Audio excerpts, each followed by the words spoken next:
Let us look at a short history of AI. In 1970, more than 50 years ago, Marvin Minsky, one of the founding fathers of artificial intelligence research, said, "From 3 to 8 years, we will have a machine with the general intelligence of an average human being." Well, that's more than 50 years ago, and we know that even today we don't have a machine with the general intelligence of an average human being. So obviously this prediction was way wrong. This is not to make fun of Marvin Minsky, it's only to show that on the one hand, artificial intelligence research has a pretty long history, it has been around for a long time, but on the other hand, there have been many promises, many expectations in artificial intelligence research which weren't fulfilled over time, because at the end it turned out to be way more complex than one thought at the beginning of this stream of research, at this stream of technology. Tesla CEO Elon Musk recently said, "It's probably better than a person right now at driving. It's a specific task of driving." What you see here is an image from a YouTube video, which I recommend you watch, which shows how an autonomous car driving along the street uses image processing to understand its environment, to see that there are roads, that there are cars, trees, pedestrians, people on a bicycle and so on, measure the distance to other cars, assess their speed and so on. So in this image processing, for understanding, for sensing the environment, there's a lot of artificial intelligence in today's cars, especially if they move towards autonomous driving. But then there are other parts in the car and in autonomous driving which aren't based on artificial intelligence. And even if they are, and even if a car in general would be better at driving than a human being, well then it's only better at driving, but the car can't open a door, can't solve a Sudoku puzzle or anything like that. So even if in these narrow topics, like driving, like cryptography or so, computers are better than humans, they don't have the breadth of different abilities that humans have. So still we are far away from the prediction Marvin Minsky made. Let's have a look at some prominent dates in the history of artificial intelligence. In 1950, Alan Turing proposed the Turing test. The Turing test is about knowing whether a conversation partner is a human or a machine.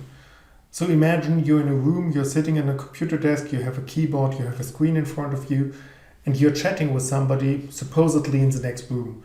So you can't see her or him, but you can only interact via text messages on the computer. And you don't know whether in this other room there's a computer chatting with you or whether it's a person. If after a conversation you can't tell whether it was a computer or a human, and it was a computer, then that computer passed the Turing test. Alan Turing proposed that test to assess the ability of a machine to show human-like intelligence here in a conversation. Then the next point in time, which is important here, is 1956. There was the first conference at Dartmouth College at that time on artificial intelligence. And then here we have 3 different artificial intelligence systems. In 1966, Eliza, a chatbot. So this was the first real conversational interface, like proposed by the Turing test. And it was used, for example, for simulating non-directive psychotherapy. Hard to imagine that in 1966 a computer could do psychotherapy. It probably wasn't as effective as human-led psychotherapy, but you see the first developments of chatbot systems starting there. Then in 1972 we had this expert system which was directed towards antibiotics at that time, as today, with the problem that too many antibiotics were prescribed, even if they were not necessary. And this expert system tried to support physicians in the decision whether an antibiotic would be required for a patient or not. In 1978, there was R1, a famous expert system, which helped to determine which components to put into a computer based on the customer requirements, which functionalities the computer should have. And then if we move on, we have here as highlights 4 games which were first won by computers at these dates. So in 1997, it was the first time that a computer beat the world chess champion Garry Kasparov at that time. You can debate whether this was really artificial intelligence. Well, it was rather a brute force approach to calculate all different constellations on the board. But then it was a pretty effective brute force. Up to then, it was a long period where people said, well, what is among the most complex, most intellectually challenging things which humans do? Well, it's chess playing. And so many computer scientists were working on computers for chess playing and tried to beat the world champion. And then in 1997, IBM's Deep Blue computer first managed to do so. It goes on with another success by IBM. IBM's Watson system won Jeopardy in 2011. Now that's a pretty long time, 14 years in between these two games from chess to Jeopardy. After the computer won chess, well, people started saying, well, maybe chess is not that intellectually demanding. Well, for us humans, it's complex, but then it's pretty straightforward. I mean, you have a finite board, you have only a small set of 64 fields on that board, you have a finite set of different moves you can do on that board and so on. So after all, it's not that complex, and obviously a computer can do well at that. So the boundary, what you would call AI, moved further. But then Jeopardy, probably some of you know that game. The showmaster tells the candidates an answer, and they have to pose the right question, which then results in the answer. And there are 3 candidates, they have to be quick. The one who puts his finger on a button first is allowed to ask the question for the already given answer. And if it's correct, he earns point. If not, the others may earn points. And this is way more complex for computer because you have a lot of natural language understanding, a lot of understanding of the context of a question, of the subtleties of humor or so. So that took a long time to build a computer able to do that. But then in 2011, again, an IBM computer managed to do so.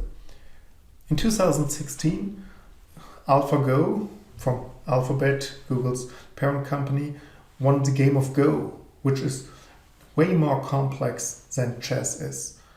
And the more surprising thing about this is that shortly afterwards, there was AlphaGo Zero, so a computer program which wasn't pre-programmed to play the game, but which learned the rules of the game and which learned strategies to succeed in the game from scratch. So AlphaGo Zero started from zero, from basically no knowledge about the game, and then while playing many rounds of the game against itself, it learned successful strategies and then managed to beat the world champions in Go. And recently in 2019, AI managed to win multiplayer poker games. This is again more complex than Go or chess in the sense that in poker, you don't have all the cards openly on the table. Like in chess or Go, each player sees the entire playing field, knows all different moves which are possible and so on. In poker, you don't know which cards your opponents have on their hands. And in multiplayer poker, you have the additional complexity that you have multiple other players. Here it was 6-player Texas Hold'em which they played. So you have 5 opponents to play. And the machine there also managed to call bluffs from the humans to bluff themselves and so on. So this was more complex behavior than we've seen in the other games. So overall, this is a series of, on the one hand, chatbots, expert systems, game playing, which computers won in. And why is it so much about game playing, which I just told you? Because there it's strikingly easy to measure performance compared to other tasks. But besides that, there have been many triumphs over the last years and the last decades in computer vision, speech processing, natural language processing, and the like. And so today we have many artificial intelligence systems, narrow artificial intelligence systems, who are good at very specific tasks, and they excel beyond human capacity.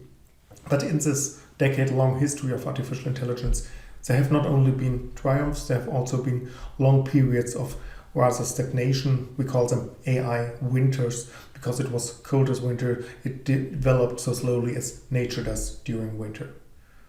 So thinking about what you know about AI, how you experience AI in your daily lives, what are the most valuable contemporary AI systems you know or even you use? Finally, let's close this video with a quote from John McCarthy, again one of the founding fathers of artificial intelligence research. He once said, "As soon as it works, no one calls it AI anymore."